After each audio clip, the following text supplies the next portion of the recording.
And just like that, they buy it. They eat it up. You pander to them, you thank them. I mean, really, people, I thought you were a little bit smarter than that. I mean, it's just so easy to say the name of the city. You cheer. Hey, Stephanie, you cheer. I mean, just come on. Welcome to the A Show.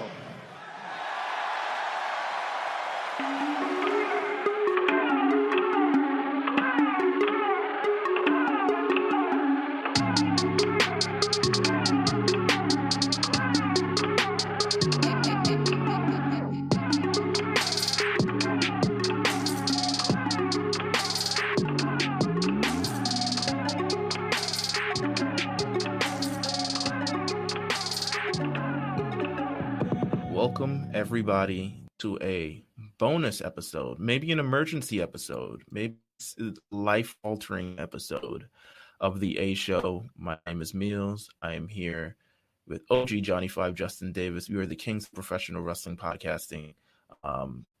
And we're here under just a wild set of circumstances today. First of all, Justin, how are you just feeling in general? Allergies are whipping my ass.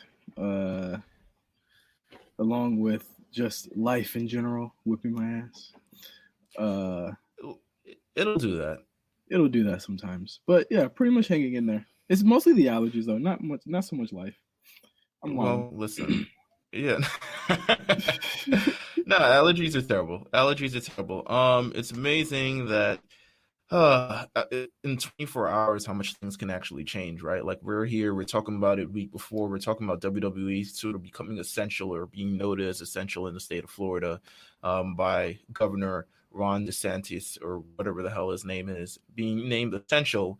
It's kind of like in a situation, and I don't know if I can't necessarily speak to this because during my conversation it never kind of went through my head of like cuts, even though the world itself has been affected by people losing their job. Employment is at a new high in, this modern history for the United States, but it never kind of, came to my mind that it would ever happen to the WWE. What were your thoughts when you kind of heard like, early in the morning, I guess it's this morning, by the time you hear this, it'll be, yesterday morning, but early in the morning, we kind of heard like, they're going to be cuts. Like they're going to be cuts, corporate side, and they're going to be cut superstar side. But you kind of figured, I didn't expect the massive exodus of superstars and producers and trainers and office staff and everyone that we got. What do you think? I think when it started with a call that it was announced that Vince McMahon would be making a call and making a statement on the state of the company at 9 a.m. The call lasted for 5 minutes. He said there's going to be cuts down the line. They released a plan that they were going to have of what they're going to do to kind of, save money and counteract everything. And from there, the cuts just dropped. I think it started with EC3, Drake Maverick, the Gallows and Anderson, just a laundry list of people that we just, some of them were kind of like, okay, yeah, and even we forgot to mention even one of the cuts that happened last week. Like we didn't even mention the revival happened last Friday. And now like it kind of made sense. Like I don't think people are grouping this in because they kind of feel like, the revival itself, like they're someone who wanted to be out and they finally got their own exodus, and people kind of think it's on their own terms. But when you kind of look at the grand scheme of things, and especially in the week this happened, it seemed to be all kind of like pre-planned, right? Yeah, it was definitely planned. I think that they just got ahead of it and just said, you know what, you could just go ahead and start your non-compete now. But it just so happens that, this happened before, because the thing is, like, they weren't letting them go. And a lot of people they let go today, they weren't letting those people go either. And we'll say the list. We'll go down the list, but, a lot of it was, it was shocking, as some names were, I kind of expected that they were on their way out anyway. And they said, people have said as such, and they've had reports. They've been doing the iPhone notes stuff. So I expected a lot of these people to be gone just because they're not going to hold you if they don't absolutely have to anymore. And 100%. It's again, like we preface this episode with, this isn't going to be talking about the politics behind it. This isn't going to be talking about, running a company to the ground, running things to the ground. We can get to that when we have our regular episodes. You can call us whatever the fuck you want to call us. For this bonus episode, we're going to be talking about and appreciating the people that were let go today. Yeah, 100%. I mean, I think when we talk about the public reaction to it, I can't think of, we haven't had a mass release in a long time. And these were things that used to be kind of like on a yearly basis of WWE balancing its sheets. It used to be called a spring cleaning. Sometimes they do it before the holiday. I can remember once just like, I think probably the most memorable release I remember before the holiday was, I don't know if you remember, well, I'm sure you do remember, Low Key Caval. Yeah. It was released like days before Thanksgiving or Christmas or one of the others, and that was kind of a shocking release. So this is something that's new, but kind of in this modern era, we haven't seen it. In fact, WWE has been hiring at a rate that we've never seen before ever in history. They've hired, because they have the new PC, they have to supplement that. So they've hired trainers, big name trainers. I mean, Shawn Michaels is working there for God's sakes at this point, because they have a new third brand, NXT. They've hired so many superstars from outside of the brand over the last 5 years in terms of just the people that they've hired. It's really been like a Hall of Fame caliber list of people that we're seeing in the WWE. And even, on the main roster side, the AJ Styles, the club, the everybody, we've seen people come in. We haven't really seen people go out, and this has been kind of the most flourishing time for the wrestling business. But due to circumstances of the pandemic, circumstances of much wider economic depression, there's just I never in my mind kind of expected that it would affect the WWE. And I think what resulted has been probably one of the more darker days and to be a professional wrestling fan, just from a standpoint of,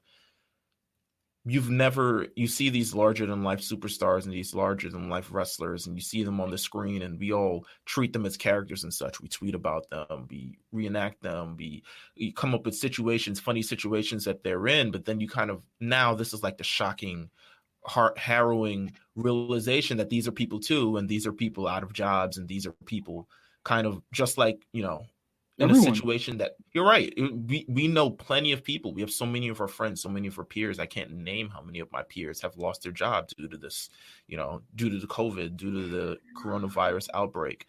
And the fact that it got to the WWE is still, to me, it's like, wow, because of the names and the volume of the names. And it's one of those things that, again, like, may call us naive, to think that pro wrestling would be exempt, just 24 hours after it was named essential. That doesn't mean that it's fucked up to even say, like, for that to happen the days before. It's just like, it's super fucked up. And again, I'm not trying to get into politics of it all, but it's like, it is our naivety where we thought, this just can't happen. We're going to be able to have this as an outlet and as an escape. And today, the idea of our escape was kind of, it was broken into, it was taken. And now we're faced with this harsh reality, and everyone's dealing with it in their own ways. Yeah, 100%. I mean, we've seen, I think, in this sort of modern era, we haven't seen a release list kind of like this, but it's been an interesting kind of, it's been an interesting reaction. It's been an interesting set of events that kind of followed it, because this is kind of the first time in the true social media era. I mean, everyone's stuck in their house. I think maybe if coronavirus was happening, this was just a standalone incident of WWE releasing its set of superstars, we wouldn't get as much FaceTime with these guys as we have. But we've seen instant reactions from Leo Rush, Drake Maverick, No Way Jose, Rusev type something. Finley, who's been part of the company multiple times over the last 20 years, has typed something. Like, we've seen all these kind of instant reactions, and it really gets to you in terms of just like the whole human aspect of it. And I think the WWE fans itself and everyone, they're looking from a standpoint of, I think, the wrong sort of outlook. And once again, we're here to sort of talk about the politics of it all, and we're not here to kind of talk about things, but the idea that people immediately have kind of written this as like, oh, we've made fun of, we've had our own AEW watch, but I don't think this is going to be something where there's an AEW watch for these set of superstars at this current time. Absolutely not. Absolutely not. And we'll talk about this on the A show, but there are many reasons why this is just a terrible circumstance, just for the fact that not everyone got the permission to be essential, like WWE did, and a lot of these people will be without a job for Right. foreseeable future. So, yeah. Right. Think of that. Think of the NBA. Like, you see all the sort of staff they're getting it off of. Imagine the players. Imagine if the NBA itself had to cut members of its own team. That's kind of like what this actually feels like now. Whether or not that'll actually happen, probably not, because there's an NBA Players Union and it kind of prevents things like this. But that's kind of like the closest thing that I can relate it to, is just, just seeing something and realizing, wow, this is crazy. And I think the Raw and SmackDown rosters, I think more so, or just as much as the superstars who were released having their comments about it. Look at all the superstars that are kind of left that have to see their friends kind of go and haven't had the opportunity due to this pandemic to actually say goodbye. They can't even go and see them. They could live in Orlando. They could live, I mean, maybe down the street you go see them, but they could live in generally the same area, in the same America. They're over in Orlando doing the work, and they're not able to say, hey, I don't even know if AJ Styles is even able to say goodbye to the club right now. Just because of, and Finn Balor as well. You kind of want that sort of situation to be able to say these things, but you can't even get at least that, because of how the world is kind of changing sort of situation. But go ahead. Yeah, it is really, again, just a really crappy set of circumstances. And I mean, let's get into the list. I don't want to I was just about to get in that. I was just about to get in that. It's over 20 people. It's quite a long list, and this isn't going to be like a long episode. So, yeah, let's get into the list. Let's talk about kind of our favorite. We can talk about just really kind of any memories if you have of various superstars, but let's get into the list. I think the first set that kind of really shocked people was, I'm going to go down the list as reported by ringsidenews.com. May not be in that exact order that they were released, but nonetheless, we'll get to everybody at once. Drake Maverick, who had, quite honestly, the saddest reaction to it all, and the strangest circumstances of it all, because he was announced in this Cruiserweight title tournament that was announced like 2 days ago. Yeah, it started today. Yeah, and he's still competing into it, but just kind of knowing that these are his last match. He's still competing, although he's been formally released, which blows, because I don't know if I'd be able in this position. You say I'm let go, but also finish up your week at work. I'm telling you, go F yourself. But he has a situation, but he's someone who takes so much pride, and as a professional wrestler, just wants to entertain and wants to do all this other thing. Drake Maverick, 24/7 title. I think that's in the cruise, the 205 Live GM. I think that's kind of the claim to fame that he's had in WWE thus far. Yeah, I thought that his tweet and his video about getting released was super, super sad, and probably the most sobering example of him saying, I was one of the people that did not take this serious. And I think that once again, there were a lot of people that did not take this serious, or take this as serious as they should have in the weeks that began this whole thing. And hearing him say that, it really set the tone of like, okay, this is serious and this is real. And I honestly think, and I'll say this for a lot of people here, I think he'll be back when this is over with. A lot of the people that were released today, they were furloughed. A lot of the people were straight up cut. I think that once this blows over, I think a lot of them will come back, especially the producers and writers that were let go. 100%. We have the tag team of Kurt Hawkins and Zack Ryder. Shocking, kind of in a way of, you want to fill up a tag team division, and these guys weren't featured on TV quite a lot. Actually, they've probably been more featured on their podcasts than actual WWE television, and doing a lot of things for that. But it's kind of, I think it's a great way in terms of just like Zack Ryder. We've known, I mean, he's made his career off of kind of doing the extracurricular. Kurt Hawkins himself, wrestling school, all the other stuff like that. So I think these two guys, despite the sort of situation, will be fine. Because just in general, I think they're gems in the professional wrestling business, to be honest with you. I honestly, of the two, I think they could both be back as like producers in either company. It doesn't matter.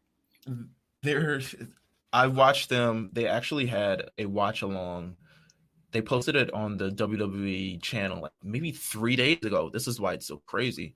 Of them watching their first tag team title win in a fatal 4-way match. And these are such like fans and marks and stuff like that. So I've always kind of appreciated them.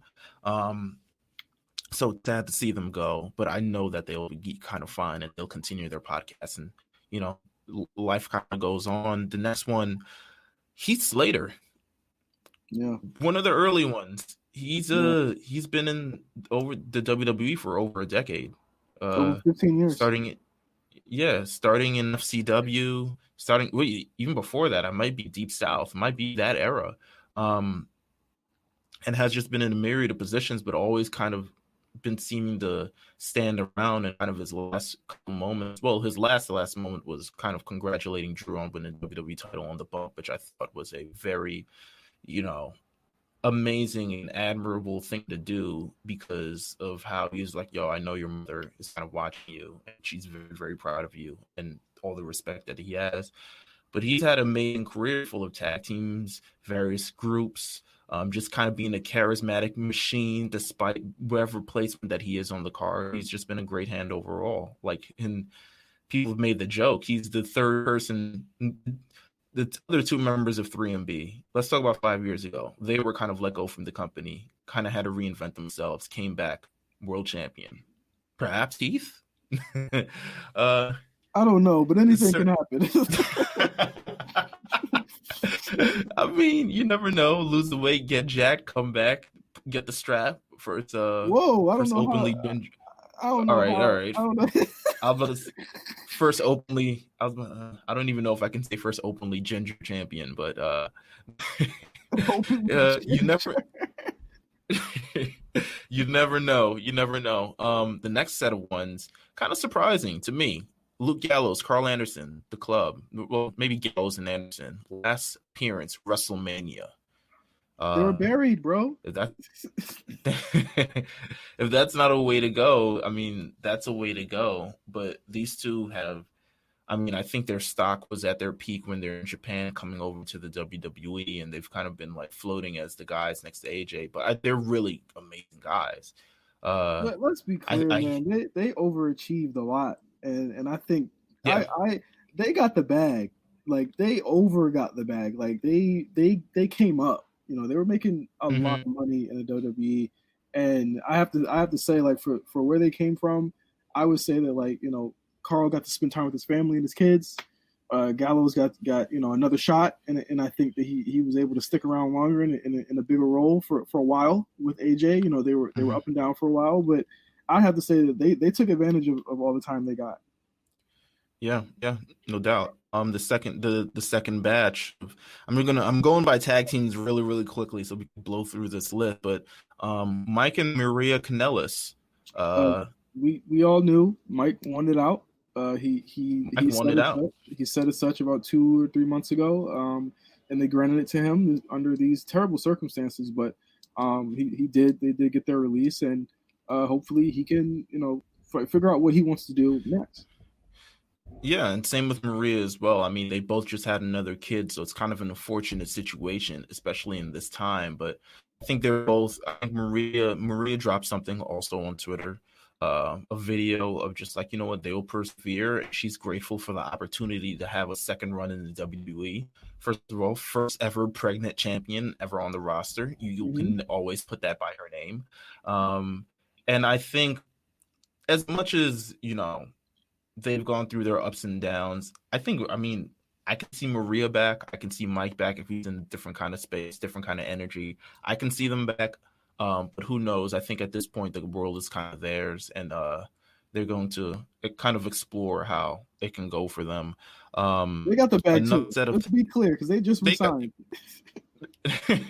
Yes, the bag.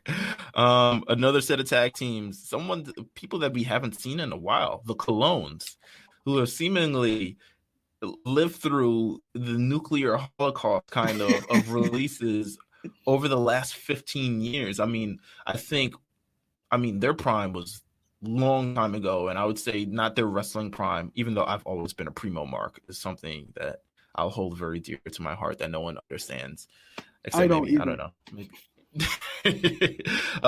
But former undisputed tag team champions, former tag team champions on very different brands.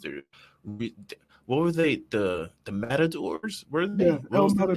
El Matadores. El Matadores. Which like now that any bit of Spanish, I'm like, does that make sense? But they've been the journeyman in WWE themselves, and they haven't been seen in years. I'm sure they've been in Puerto Rico. I'm They sure show up. They show up to the occasional lumberjack match. They show up to the occasional. Yeah, 100%. I heard something online of like they were like, I'm not coming for no damn drug test. That's what I heard online. I don't know. It is the internet. And we're not punished but, if that's true. No. Yeah, we're not punished if true. Actually, kept for a number of years, but the clones once again are gone. I appreciate everything that they've done. I think there are rumors of Carlito coming back at some certain point.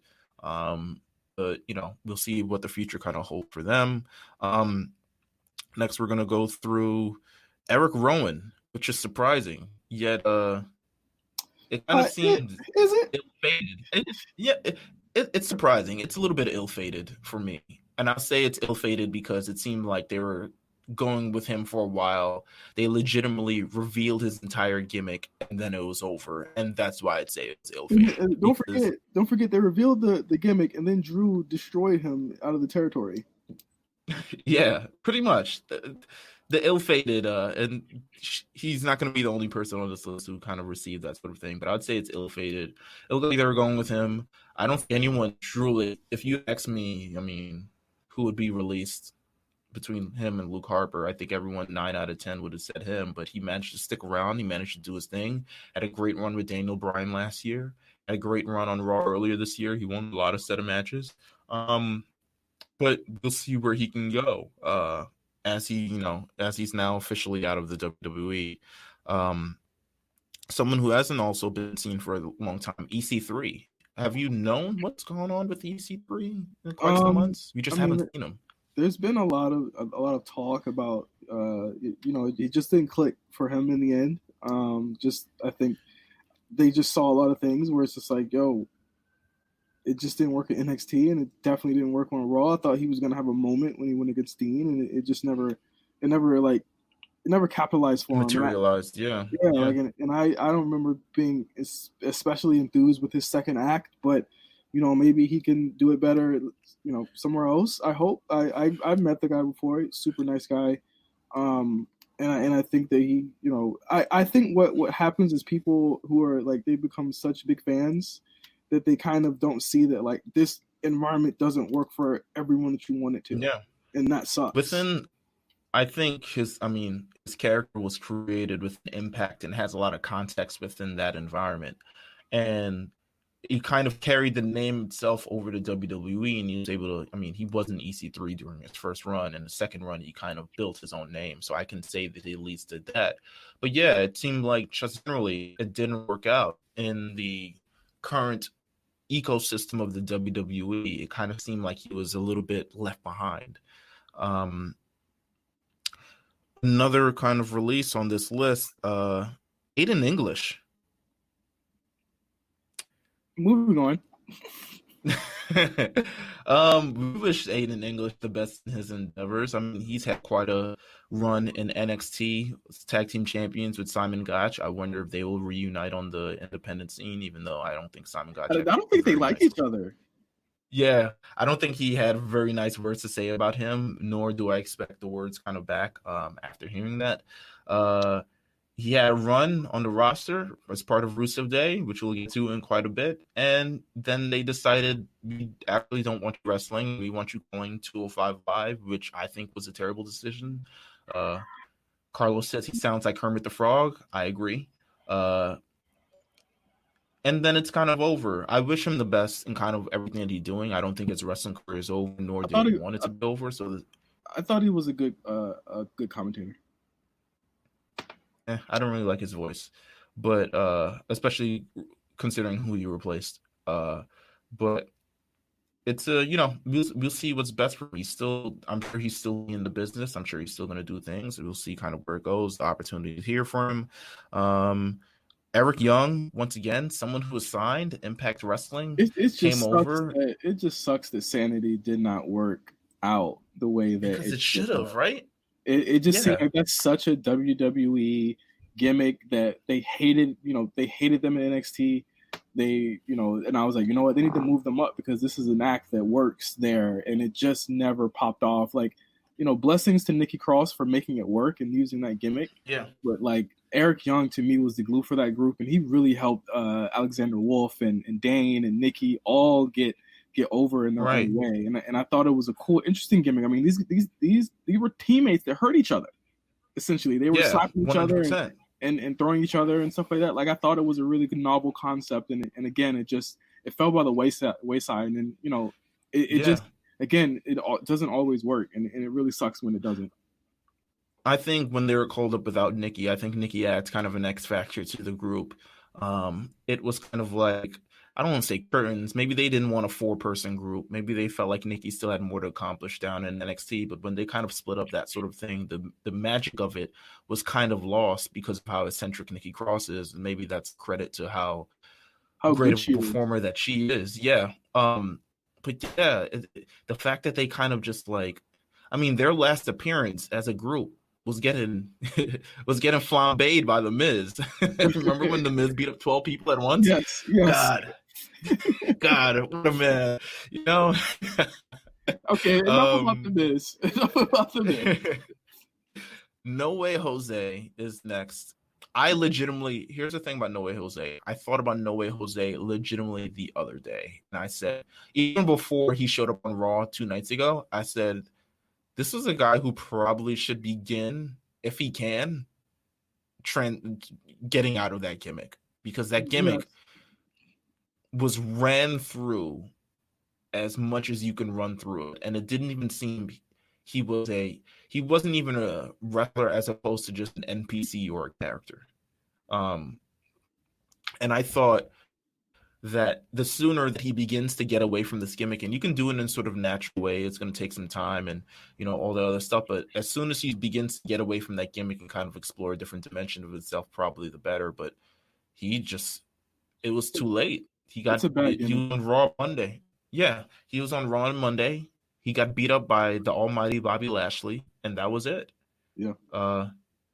It's a sad situation because I like him just in general. I like the fact that, I don't get a lot of, especially considering I have a lot of Dominican friends, not a lot of Dominican representation in professional wrestling, and he's kind of one of the lone ones there. And, it's just kind of sad to see him go, and kind of sad. But if I think he should continue going on with professional wrestling, and he should explore the true,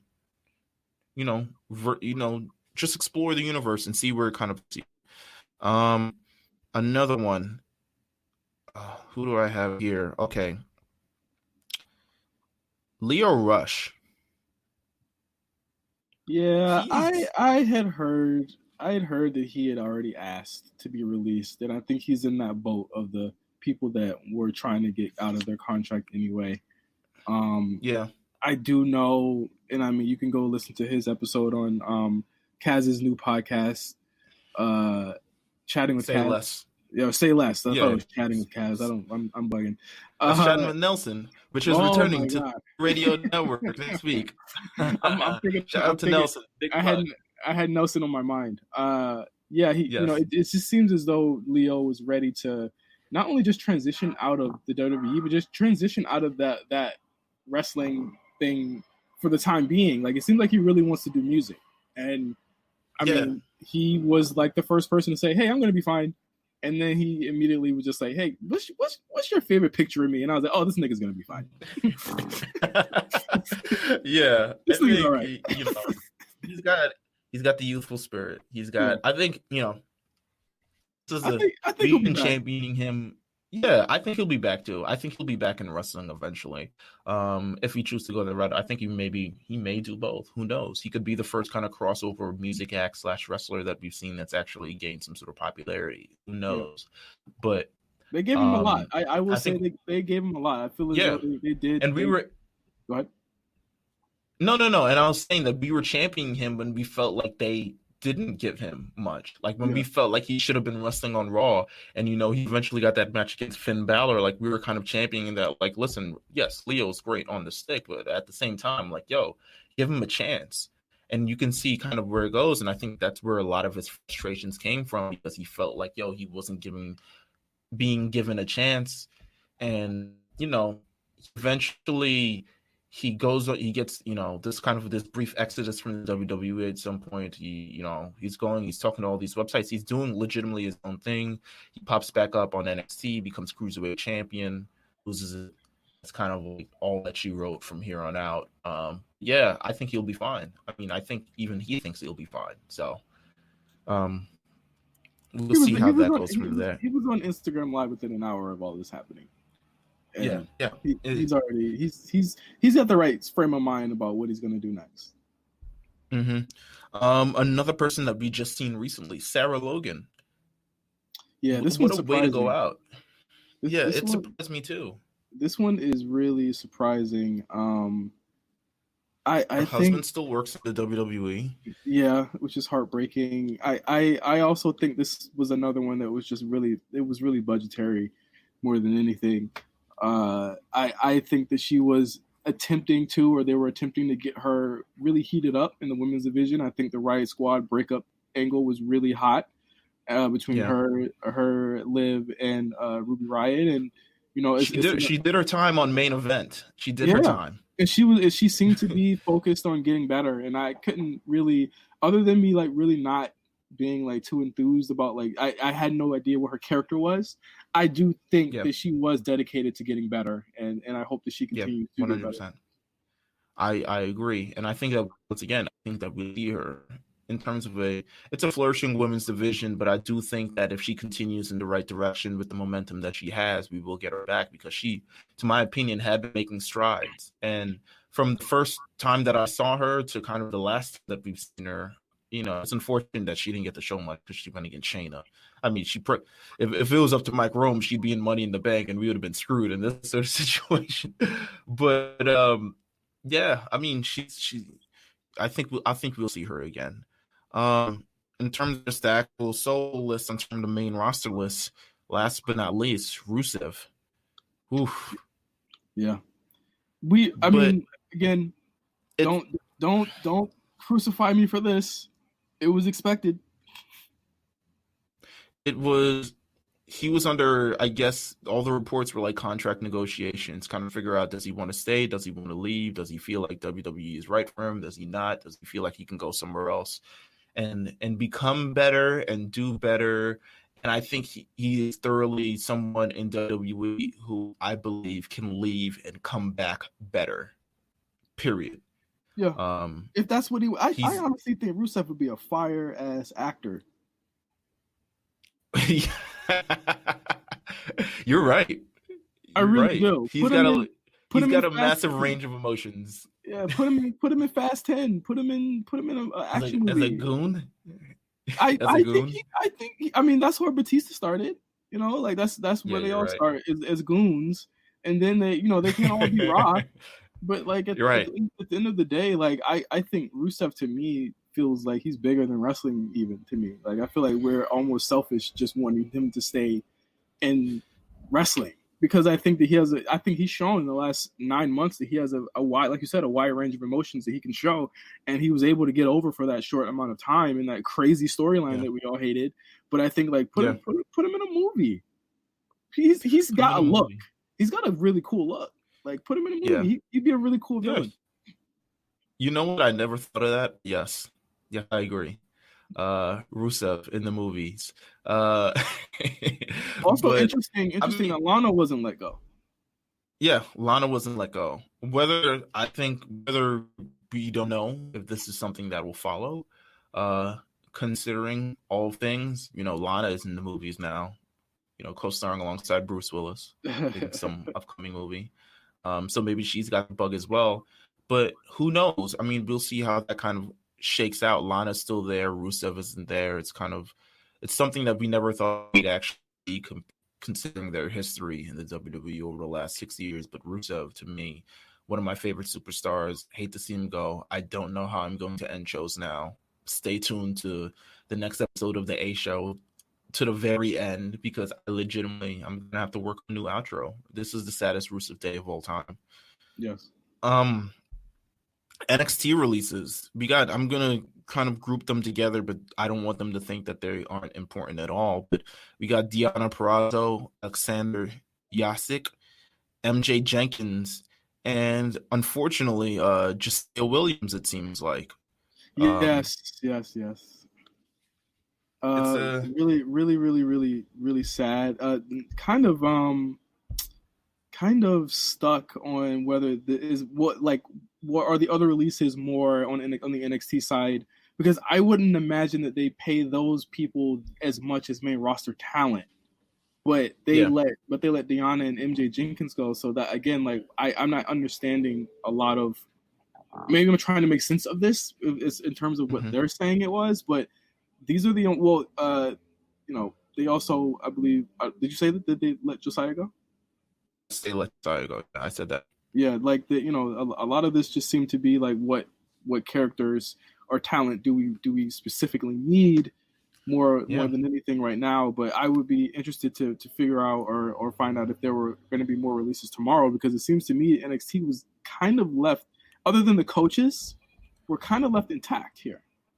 Yeah, 100%. I think Sean Ross Sapp, our good friend of the podcast, made an interesting point that kind of WWE was kind of like hoarding these guys, and it made me look. And I was like, yeah, they actually kind of. I mean, when you look at how the contracts kind of broke down, where you look at how many people were hired and the ratio to hired to fired has been incredibly lopsided. They've hired so many people over the last number of months: football players, wrestlers, independent wrestlers, swimsuits, gymnastics people, all these other people. They've hired from kind of every, facet of life, any sort of athletic background, and haven't really hired. And, you kind of get a look, you see this kind of massive exodus of WWE superstars. And it's like, wow, they were really kind of like holding on to a bunch, because they still have a fully functional roster. This isn't like 2008. We're seeing like 6 to 8 guys who are just on SmackDown or on Velocity, and then they're being let go. They're kind of like they still have a fully formed roster with people that can still job, people that can still be put over, people that still do all the other things. What did you think about this? I mean, yeah, for sure, they did. I think it's not a surprise that they didn't want a lot of people going to AEW, but I mean, I don't even think at this point that's a guarantee. That's not really something people should be worried about now, and I think that's really what kind of strengthened this position for them to make this decision.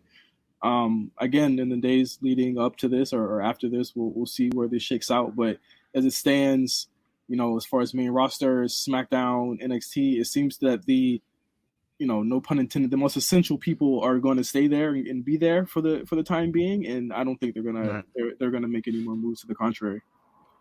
Yeah, the essential era is really kind of being kicked in a big way. A list of producers, I'm going to say them all at the same time. Doesn't mean that they're not special. It just means, we're doing this for the sake of time. Producers and or other talent that was kind of released. Mike Chioda, referee, 29 years, WWE. It's kind of shocking to see these kind of stalwart, people go. I wouldn't give Mike Chioda a set of time, because he's just been in he was the referee for WrestleMania 17 between Triple H and Undertaker, who was sleeping on the ground for 28 minutes before he got back up. So I have a fond thing of Mike Chioda. We got Kurt Angle's release. I'm fine. I mean, I love Kurt Angle, but he'll be back. He was sitting at home playing the kazoo. He'll be fine. Lance Storm, Mike Rotunda, Sarah Stock, Dave Fit Finley, Shane Hurricane Helms, Pat Buck, Sean Daivari, Scott Armstrong, and Lance Storm. All these producers, all these massive other talent let go. Crazy, but go ahead. Yeah. Sucks for Lance Storm. He just started working there 4 months ago. Really Yeah, sucks. and I heard close to school too. Well, he sold it. He sold it. So You got it. Okay, all right. Misinformation for those people spreading misinformation, which apparently is a lot of people. yes. But I mean, that's kind of the thing. I want to get this take from you before you go, and I don't want to say that you're experienced with it because I think maybe we can both give a take. But I think in the last few years, we've all been in situations um, where you have a job one day and you don't have a job the next, Yes. and you're kind of figuring out, rattling in your brain. I didn't want to say like you're, but you have one job, you have a job one day, you don't have a job the next. Things are rattling on in your brain. What's the best advice you could probably give for these young gentlemen and ladies who are kind of, and I don't want to say, why do I make it sound like we're like 50 years old? But so I mean, I'm older other, than some of I'm older than some of them, but yeah. Yeah, no, you're right. Not Heath Slater. But what advice would you give for them if they are trying to mentally trying to figure this kind of thing out? Listen, man, wrestlers are the biggest hustlers in the world, and I think we all know that. I don't think there's much that I could tell them that they don't already know, but they already should know that they don't have to let this job define them. And I think that's the biggest thing is don't let this company define you. And I think that's what the people that are successful in this business, they don't let one company define them. And I think that will remain true for certain talents. And